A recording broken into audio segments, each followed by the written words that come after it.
Assalamualaikum warahmatullahi wabarakatuh. Alhamdulillah, thumma alhamdulillah. Alhamdulillahilladzi an'amana bi afdalil adyan wa yubayyinu laha tariqatuha maktubun fil Qur'an.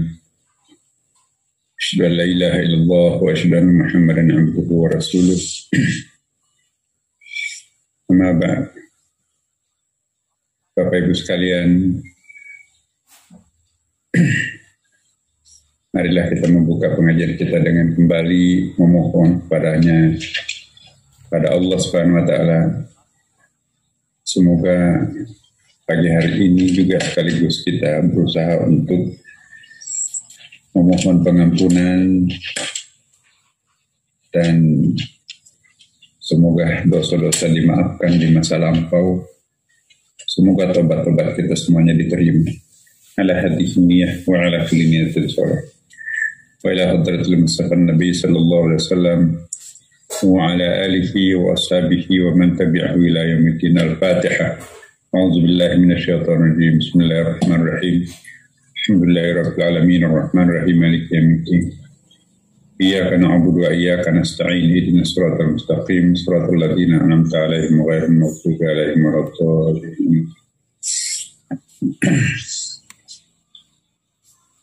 Bapak Ibu sekalian, hari ini kita masih akan mendalami taubat. Pada pertemuan kita yang lalu, kita sudah berusaha untuk merinci apa-apa yang harus kita pahami tentang taubat. Dan hari ini, insya Allah, kita akan mendalami lagi dengan topik kewajiban taubat itu bersifat fardu ain. Jadi nggak bisa kita ditobatkan oleh orang, nggak bisa diwakili Bapak Ibu. Kita sendiri yang harus mohon kepada Allah, namun kita bisa meminta tolong. Itu namanya bertawassul melalui perantaraan orang-orang bersih, orang-orang yang bisa menjadi kekasihnya Allah Subhanahu wa Ta'ala. Itu yang kita akan bahas hari ini. Kewajiban taubat itu menurut Imam Al-Ghazali fardu ain. Apa yang maksud fardu ain? Yaitu kewajiban individu. Kewajiban individu artinya kita nggak boleh terwakili oleh orang. Misalnya imam mengucapkan lafaz-lafaz istighfar, astagfirullahaladzim, kita diam aja. Aku diwakili oleh imam. Kita sendiri yang harus langsung memohon maaf, memohon ampun, menyampaikan pertobatan kepada Allah Subhanahu wa Ta'ala. Orang lain hanya membantu, tapi pelaku primernya ialah kita sendiri. Ya, tidak boleh pakai surat tugas. Dan tidak boleh memandatkan seorang kiai ulama. Aku memandatkan Anda, mohon deh kepada Tuhan agar aku dimaafkan. No. Kita yang harus mengucapkan pertobatan itu. Kita bukan seperti Katolik. Posisi pastor sangat penting di dalam agama Katolik. Itu bisa berfungsi semacam quote-unquote itu penyambung lidah kita kepada Allah. Kayak itu kalau datang kepada pastor, wah udah kayaknya gampang kok, lunas. Tuhan Maha Pengampun. Yang penting kita berikrar akan berubah. Pak Pastor akan mengampunkan dosa kita kepada Allah, memohonkan pengampunan dosa itu kepada Allah. Kita tidak bisa. sehebat apapun seorang kiai, ulama, wali, ya, tetap kita diminta untuk bertobat. Lihat di dalam ayat kamar sunafikum, bukan, di dalam surah Nisa ayat 64 ya. Fama arsalna min rasulin illa liyuta'a bi'idnillah. Walau annahum idzalamu anfusahum ja'uka fastaghfirullah wastaghfar lahumur rasul. Jadi ada ayatnya itu, seandainya ada orang yang menganiaya dirinya sendiri, yaitu melakukan dosa besar, ja'uka, lalu datang meminta bantuan kepadamu Muhammad. Redaksi berikutnya, fastaghfirullah, lalu dia memohon ampun langsung kepada Allah. Jadi kita yang pelaku dosa ini memohon ampun pada Allah yang pertama. Kemudian wastaghfar lahumur rasul, lalu memohon bantuanmu Muhammad agar memintakan kepada Allah dosanya diampuni. Jadi Nabi nomor 2. Tetap nomor 1 itu kita yang berdosa.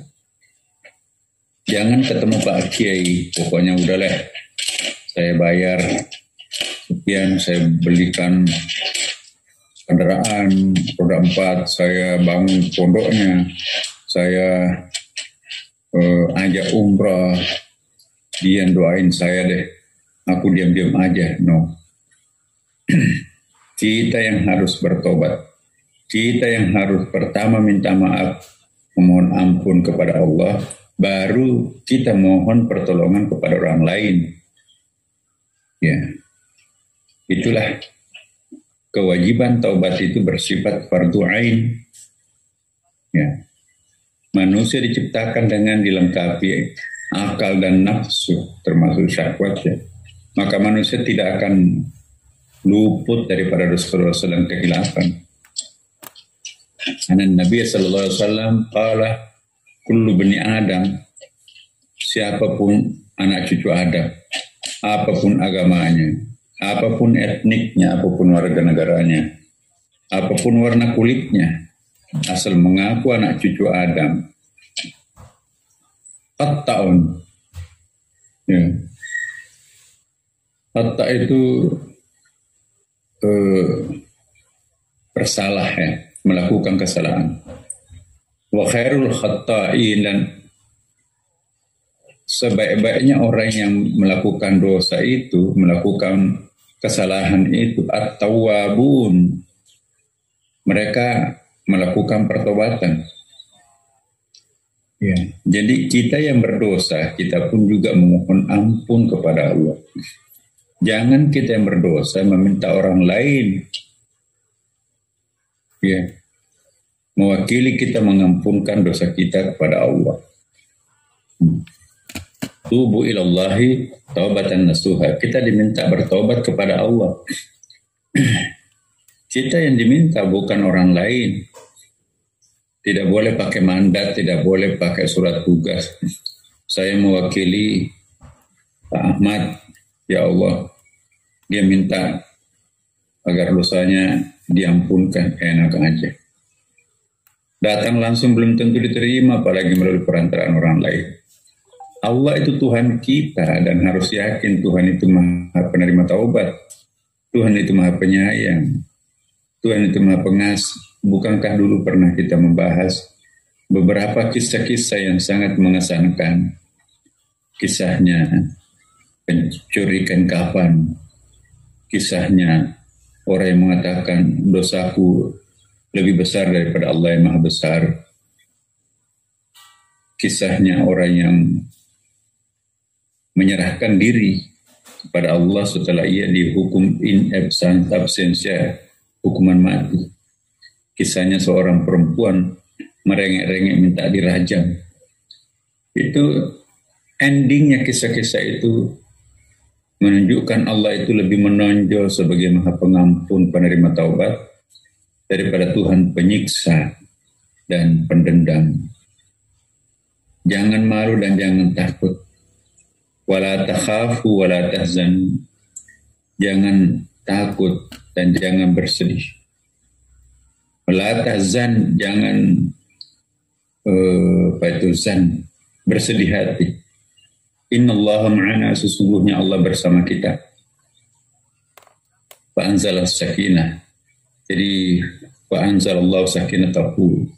Jadi Allah nanti akan menurunkan kepercayaan diri. Jadi asumsi kita yang harus diperbaiki sebelum bertaubat. Kalau membayangkan Allah itu maha pendendam, maha penyiksa, maha tegas, maha keras. Ya, ada hadis Nabi, innallaha kana fi auni abdi, atau ana inda dhanni abdi bi, aku berada pada kepemihakan hati seorang hamba. Kalau kita membayangkan Allah itu maha pendendam, Allah akan tampilkan diri maha pendendam. Ya. Tapi kalau kita bayangkan Allah itu maha pengampun, maha pemaaf, maha penuh kasih sayang, maka Allah akan Al-Ghafur, Al-Afu, Ar-Rahman, Ar-Rahim. Jadi kita nggak boleh buruk sangka, negative thinking terhadap Allah Subhanahu wa Ta'ala. Ya. Yang kedua, keimanan dalam diri seseorang hamba kadang bertambah dan kadang berkurang, yazidu wa yanqus. Maka tidak bisa dipastikan manusia selain Nabi dan Rasul akan bebas dari dosa. Sesuci apapun orang mengklaim dirinya, hidupnya di gua-gua, hidupnya di masjid melulu, gak pernah terkontaminasi dengan dunia nyata, dengan dunia glamor, ya, pokoknya itikaf aja di masjid. Itu bukan jaminan bahwa dia itu akan terbebas daripada dosa. Tapi juga sebaliknya, jangan orang yang bergeliman dengan dosa putus asa sehingga tidak perlu dan tidak mau lagi dekat dengan Allah. Sebesar apapun dosa hambanya, pengampunannya jauh lebih besar. Ingat hadis Nabi yang pernah kita sampaikan bahwa jeritan tobatnya para pendosa lebih merdu didengarkan oleh Allah daripada jeritan tasbihnya para ulama. Ulama bertasbih memang pekerjaannya, tapi para pendosa yang menjerit menyesali dosanya itu yang langka. Maka itu Allah lebih senang mendengarkan jeritan tobatnya para pendosa daripada gemuruh tasbihnya para ulama. Menarik sekali hadis ini. Jadi poin ini, jangan pernah ada yang mengklaim dirinya paling bersih, tapi juga sebaliknya jangan ada orang yang putus asa dengan dosanya paling banyak. Alladzina qala lahumun nasu innan nasa qad jama'u lakum fakhshawhum fazadakum imana wa qalu hasbunallahu wa ni'mal wakil. Yaitu orang-orang yang menaati Allah dan Rasul-Nya. Yang kepada mereka ada orang-orang yang mengatakan, sesungguhnya manusia itu telah mengumpulkan pasukan untuk menyerang kamu. Karena itu, takutlah kepada mereka. Maka perkataan itu menambah keimanan mereka. Dan mereka itu menjawab, cukuplah Allah menjadi penolong kami. Dan Allah adalah sebaik-baiknya pelindung kami. Ya, qalu hasbunallah wa ni'mal wakil. Maka itu doa atau ungkapan tolak bala yang biasa dilakukan, diajarkan juga oleh para ulama kita, Bapak Ibu sekalian. Ya, kalau kita ditimpa musibah, kalau kita diancam oleh pengancam, kalau kita punya persoalan yang amat berat, ya, maka wiridkanlah 100 kali, ya. Bismillah tawakkaltu 'ala Allah wa la haula wa la quwwata illa billah. Ambil air wudhu Bapak Ibu. Ya, pelajaran-pelajaran seperti ini dicatat ya, karena kita perlukan nantinya.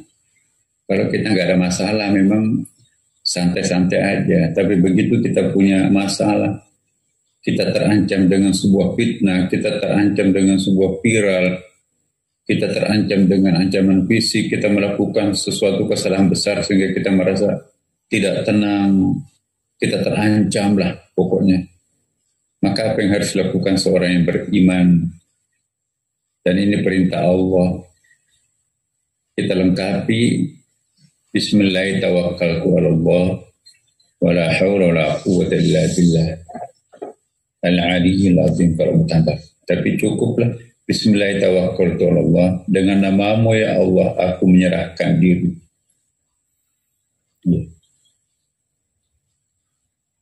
Aku menyerahkan diri ini sepenuhnya kepada. Jadi ini ungkapan tawakal. Saya senang sekali ya kalau kita bisa bertawakal, Bapak Ibu sekalian. Tawakal itu ada pada semua agama loh Bapak Ibu. Ada semua agama, Kristen, Protestan, semuanya ada. Jadi Amerika pun juga yang kita kenal sebagai negara sekuler itu Bapak Ibu, itu sangat akrab dengan tawakal. Nah kalau Bapak Ibu punya uang dolar kan, ya, saya tuh waktu masih di Amerika, saya menghayati betul uang dolar yang saya pegang itu di mana ya waktu itu, di kereta, disebut nunggu kapan jalan ini. Kita lihat apa sih redaksinya, apa gambarnya uang hijau dolar Amerika itu. $100,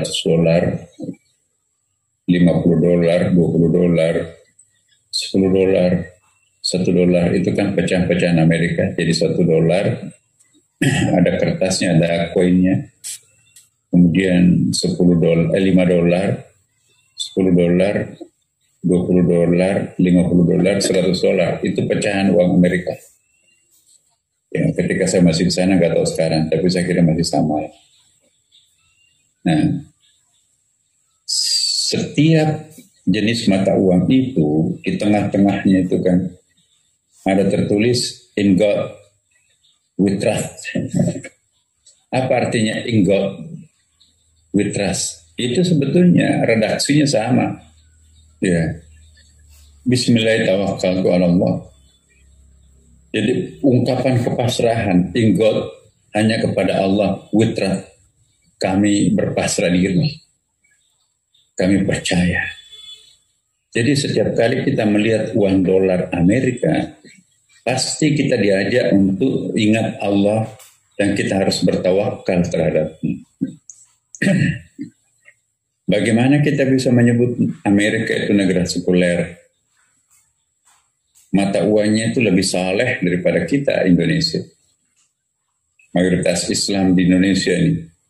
Tapi nggak ada kalimat-kalimat sakralnya uang itu. Coba periksa uang-uang Indonesia itu. Baik berupa koin maupun juga dalam bentuk kertas. Tidak ada kata-kata Tuhan di situ kan Bapak Ibu. Coba bandingkan uang Amerika, dolar Amerika itu. Ya. Di situ ada kata-kata in God we trust. In God we trust itu ya hanya kepadamu kami berpasrah diri. Setiap kali kita uang kita diminta tawakal. Ya. Nah jadi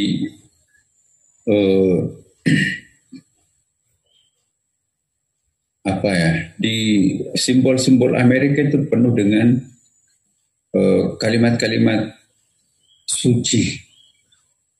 Ya, bendera lambang Amerika itu kan ada tertulis ya, one nation under God. Satu bangsa, one nation, satu negara, satu bangsa, under God, di bawah kekuasaan Allah. Ya kalau ini mah ada juga lah ya, atas rahmat Allah yang Maha Esa atau atas rahmat Allah yang Maha Kuasa, Tuhan yang Maha Esa. Tapi Amerika itu sampai kepada mata uangnya loh, benderanya. Ya kalau Bapak Ibu lihat lambang Amerika, Garuda itu kan juga ada itu simbol-simbol itu kan. Apa itu ada One Nation itu juga, itu artinya juga sama, itu Bhinneka Tunggal Ika juga itu maknanya. Nah kalau kita bersin, acing gitu ya, nah, God bless you. Tuh pasti kalau orang Amerika asli itu setiap kali kita bersin atau batuk pasti dia God bless you. God bless apa artinya? Tuhan menyayangi engkau, Tuhan mengasihani engkau. Nah, kita persis sama dengan dilakukan Rasulullah ya kan.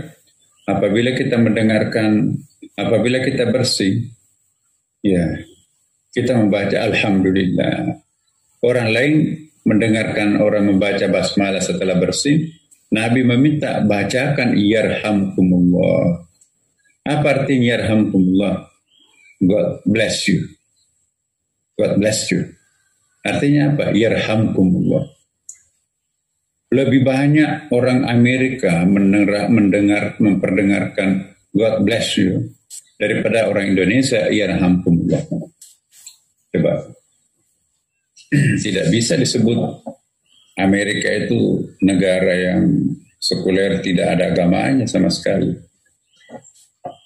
Dalam praktek, setiap kali ada bersin, ya, dia pasti, kita walaupun tidak membaca Alhamdulillah. Kalau hadis Nabi itu kesannya kalau kita baca Alhamdulillah, orang lain nanti menjawab yarhamkumullah. Kemudian kita balas lagi yahdikumullah wa yuslih balakum. Jadi kita saling mendoakan. Kenapa kita harus membaca Alhamdulillah pada saat kita bersin? Kata Rasulullah kemakal, itu 70.000, sedikitnya 70.000 kuman-kuman yang keluar dari mulut itu pada saat kita bersin. Maka itu kita dianjurkan Rasulullah menutup mulut kita itu pada saat kita batuk, pada saat kita bersin, atau pada saat kita sedang, apa itu namanya itu ya, kalau orang ngantuk itu menganga itu loh. Menganga itu gak boleh membuka mulut. Itu sistem protokol kesehatannya Nabi itu. Setiap kali ada orang bersin, tutup mulutnya. Batuk, tutup mulutnya. Kemudian baca Alhamdulillah. Orang yang mendengarkannya itu harus menjawab yarhamkumullah. Alhamdulillah artinya segala puji hanya bagi Allah. Orang yang mendengarkan kita membaca itu karena mendengarkan bersin juga, yarhamkumullah, semoga Allah merahmatimu. Orang Amerika mengatakan God bless you. Nah, kita menjawab lagi, yahdikumullah wa yuslih balakum. Allah memberi aku petunjuk dan semoga engkau juga mendapatkan. Masya Allah. Ya. Begitu kita melihat uang Amerika setiap saat di tangan kan, selalu kita baca in God we trust. Lingkar itu di depan lambang itu kan. In God we trust. Ya, kepada Allah kita pasrah. Itu tawakal. One nation under God. Kemudian bendera Amerika dan logo-logo Amerika itu. Jadi Amerika itu negara sekuler tapi tidak seperti negara sekulernya Prancis ya kan. Prancis itu nggak boleh sama sekali pakai cadar sekarang. Jadi waktu saya masih di sana ya, kami pas Johannes Paulus meninggal, ya ada protes dari mahasiswa. Kan negara liberal, Mesir itu negara liberal, itu nggak boleh dibawa bayang-bayang agama kan. Atas nama apapun agama nggak boleh tampil. Maka itu peraturan di seluruh negara Prancis sekarang ini, siapa pun yang mau sekolah di sekolah-sekolah publik Prancis itu harus buka cadar. Gak boleh pakai cadar, mungkin boleh pakai hijab pun juga di sekolah SMA itu ada larangan. Tapi umat Islam protes. Kalau ini dianggap simbol agama, harusnya orang juga jangan pakai salib dong. Guru pakai salib, anak-anak pakai salib, kalung-kalungnya itu kan, itu juga nggak boleh. Ya, itu kan harus keadilan, jangan hanya umat Islam dilarang menggunakan atribut keagamaannya. Ya, kapahnya Yahudi, orang Yahudi kan di kepalanya itu ada kapah, itu peci haji kecil-kecil itu ditempel di bagian kepala atasnya itu namanya kapah. Kapah juga nggak boleh kalau dilarang jilbab. Akhirnya adil, nggak boleh ada yang pakai cadar di Prancis. Itu negara sekuler tuh. Tapi di Amerika mau pakai cadar, mau pakai celana cingkrang, mau pakai serban, mau pakai apapun juga, termasuk juga Kristen Ortodoks mau pakai apa itu selimut besarnya itu monggo silahkan. Itu betul-betul negara merdeka, negara demokrat, negara liberal ya. Tapi agama tetap dianggap sebagai bagian yang tak terpisahkan. Ya, tinggal witrat nggak ada. Kalau kita lihat sekolahnya nggak ada di situ, dari mata uangnya lebih saleh dari kita kan. Kemudian kita kembali ke materi kita hari ini ya. Semua orang pasti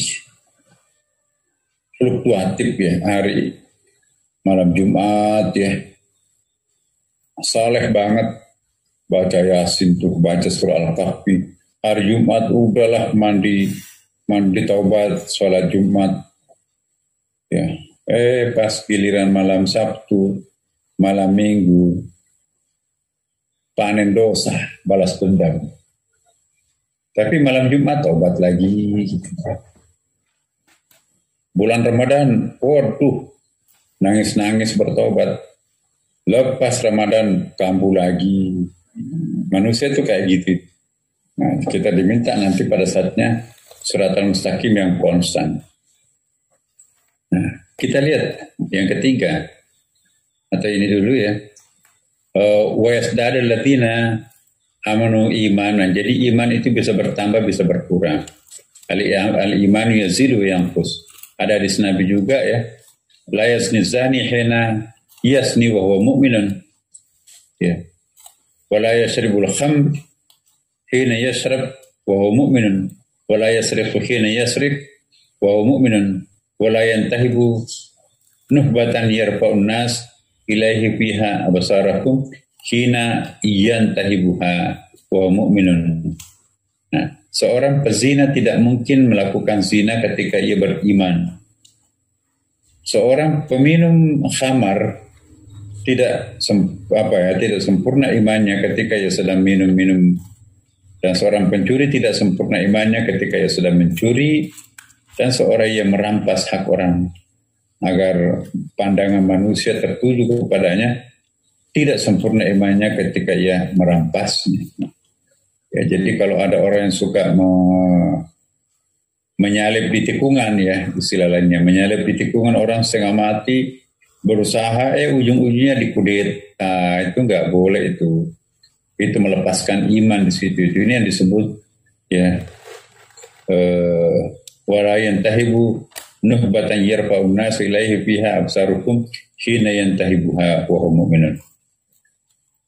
Ya. Jadi teman-teman sekalian, kesempurnaan taubat itu apabila di dalam dirinya itu terdapat kesadaran yang terus-menerus bahwa maksiat itu adalah penghalang hubungannya dengan Allah SWT. Diiringi dengan penyesalan yang terus-menerus pula bahwa dirinya itu terlepas daripada hubungan kepada Allah SWT. Sehingga dengan hadirnya kesadaran, ya, consciousness, awareness ya, terus menerus mengakibatkan ia merasa benci dan enggan melakukan maksiat. Jadi selama kita masih tersisa rasa cinta terhadap maksiat langganannya itu, belum bisa disebut orang itu sempurna. Oke, menangis-nangislah bertobat hari ini. Tapi kalau masih tersimpan rasa cinta terhadap dosa-dosa langganannya, maka itu belum disebut sebagai seorang yang sempurna.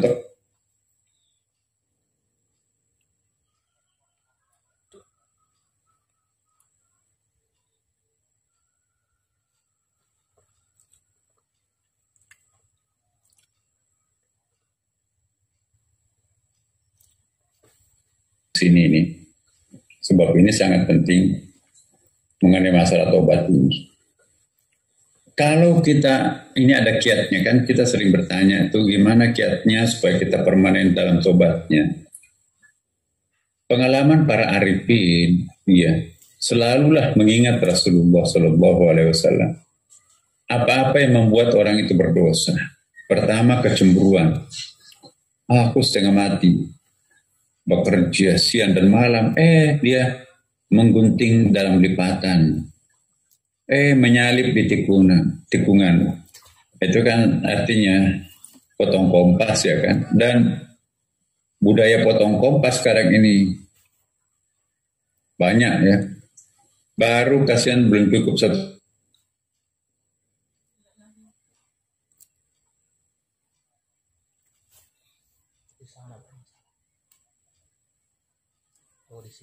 Dengan cara yang sama.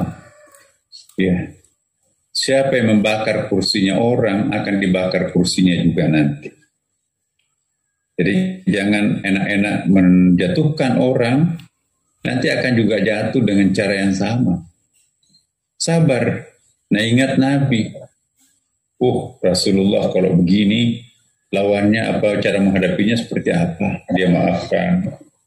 Ya, nggak ada artinya dibanding kita itu melakukan apa yang dilakukan Rasulullah SAW. Nah, selalulah kita mengingat Rasulullah.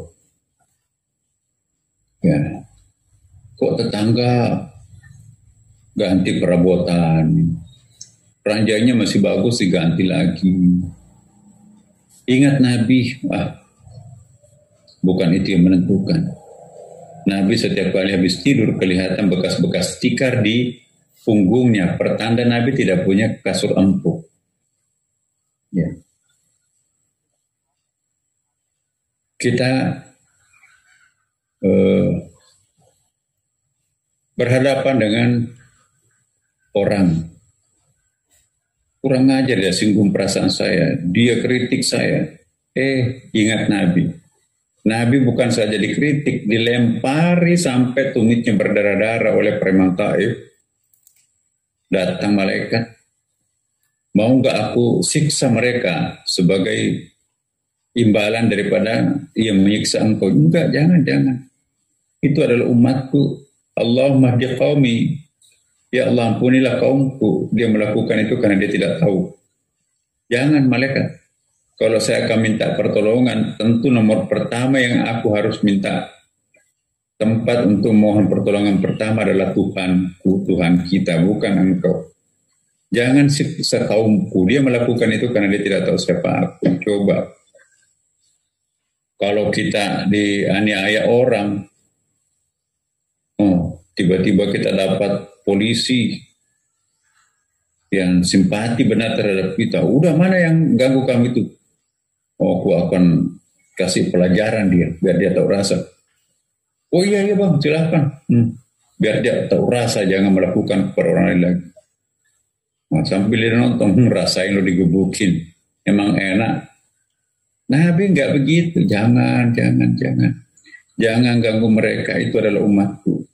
Biar aku punya cara sendiri untuk menjinakkan mereka. Tidak lama setelah itu ya, akhirnya penduduk Taif itu tunduk mengalah kepada Nabi. Jadi jangan menghadapi segala persoalan dengan kekerasan. Itu nggak bagus. Tidak berusia panjang ya ketenangan itu. Kalau ingin berusia panjang ketenangannya, contoh solusi Nabi. Kalau bisa kita selesaikan secara kekeluargaan, tidak usah bawa ke meja hijau di pengadilan. Ini persoalan kewarisan dengan harga yang sangat murah. Dia berperkara dengan saudara kandungnya karena harta warisan. Seumur hidup itu luka hati saudaranya sendiri. Tapi kalau kita duduk sila, ayo kita duduk. Kita tidak perlu ke pengadilan, Adinda. Ya, Bapak Ibu pasti tidak menginginkan itu. Mari kita musyawarah baik-baik. Ya. Oke lah, itu as-sulhu khairun kata Allah. Perdamaian di antara kalian itu adalah lebih baik daripada bawa ke meja hijau pengadilan. Semuanya jadi korban. Nah, kita berusaha untuk menyelesaikan secara kekeluargaan. Itu yang disebut dengan as-sulhu khairun. Penyelesaian secara kekeluargaan itu lebih baik. Iya. Jangan menyelesaikan persoalan dengan cara kekerasan. Karena kekerasan tidak akan pernah menyelesaikan secara tuntas sampai ke akar-akar. Memang harus kita bersabar. Banyak tuh contoh di negeri kita ini kelompok separatis mau memisahkan diri, kelompok apa. Nah kalau kita terpancing, bunuh aja mereka semua yang mengganggu itu. Itu bukan kekerasan seperti itu yang diperlukan untuk menyelesaikan persoalan. Memang sakit, memang akal sehat kita mengatakan itu pantas menerima hukumannya seperti itu. Masa membunuh orang yang tidak berdosa? Tetapi kalau kita matikan semua pelakunya, apakah akan habis? No. Itu akan bertambah karena keluarga-keluarga yang dibunuh itu, yang disiksa itu pasti akan mendidih darahnya. Hari ini dia nggak melawan, tapi laksana api dalam sekam. Suatu saat akan meledak lebih besar. Nah, caranya apa? Ya kita tiru seperti Nabi. Resiko sebuah kemerdekaan, resiko sebuah demokrasi, resiko sebuah keterbukaan memang harus ditebus mahal. Mahal memang untuk mencapai sebuah persatuan. Tapi janganlah kekerasan dibalas dengan kekerasan sehingga tidak nanti akan berakhir kekerasan. Tidak akan pernah kekerasan itu menyelesaikan persoalan secara tuntas. Selesaikanlah persoalan itu dengan bijaksana. Itu yang paling baik. Allah Subhanahu wa taala mengingatkan kita, nabinya juga mengingatkan kita. Mari menyelesaikan persoalan dengan baik-baik, dengan tenang-tenang. Sama juga jangan sampai mau bunuh diri segala macam. Ada orang bertobat itu enggak mungkin Tuhan menerima tobatku. Aku melakukan dosa besar, maka aku harus melakukan shock terapi. Aku harus menceraikan istriku. Gara-gara istri inilah yang membuat aku begini, dia pengaruhi aku, minta macam-macam. Maka aku melakukan dosa ini. Aku harus tinggalkan semua apapun yang terjadi. Anak-anak aku biarin aja.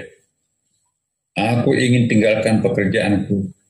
Aku ingin melepaskan diri dari segalanya. Aku masuk utang. Jadi apa di situ itu? Biar dimakan harimau.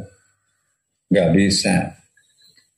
Itu tidak akan pernah menyelesaikan persoalan. Selesaikanlah persoalan dengan tuntas, dengan cara taubat. Kembalikan barang yang sudah pernah kita ambil. Kalau enggak, ya Allah aku berjanji akan mengembalikannya pada saatnya aku sudah berada. Akhir ajal kita ya Allah belum sempat aku bayar korupsiku kepada mereka. Aku enggak punya kesempatan lagi. Terserah kepadamu ya Allah. Boleh enggak aku memohon ampun kepadamu? Ya dalam keadaan kepepet seperti itu, Allah membaca hati kita. Ini hambaku benar-benar akan membayar utangnya. Tapi kesempatannya tidak sempat lagi karena akan dijemput oleh malaikat maut. Ya, Allah tersenyum. Siapa lagi yang aku akan ampuni kalau bukan engkau? Jadi keluhuran sebuah niat, ya, kesungguhan sebuah tekad, itu akan menggugah para malaikat, termasuk Allah Subhanahu wa taala. Tidak ada yang bisa menghalangi jika Allah akan mengampunkan dosa-dosa hambanya. Maka itu yang kita harapkan dari Allah itu adalah rahmatnya, kasih sayang. Gak mungkin kita akan menebus dosa di dunia ini Bapak Ibu. Bagaimana bisa mengembalikan satu persatu uang rakyat yang kita korupsi? Bagaimana kita mengembalikan, meminta maaf orang-orang yang pernah kita fitnah? Gak mungkin. Makanya itu kita mohon rahmatnya Allah.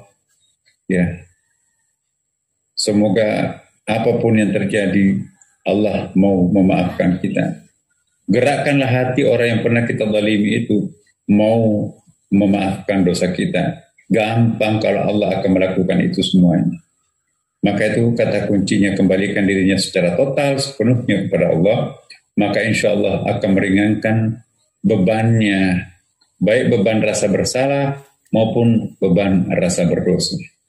Insya Allah Bapak Ibu sekalian, la taqnatu min rahmatillah, kata Allah, jangan pernah putus asa terhadap rahmatku. Ud'uni astajib lakum, berdoalah kami pasti akan penuhi. Ya. Jadi mari kita bertobat, mari kita pasrah. Innallaha yuhibbul mutawakkilin. Allah mencintai orang yang pasrah. Semoga Allah memberkati kita. Wassalamualaikum warahmatullahi wabarakatuh.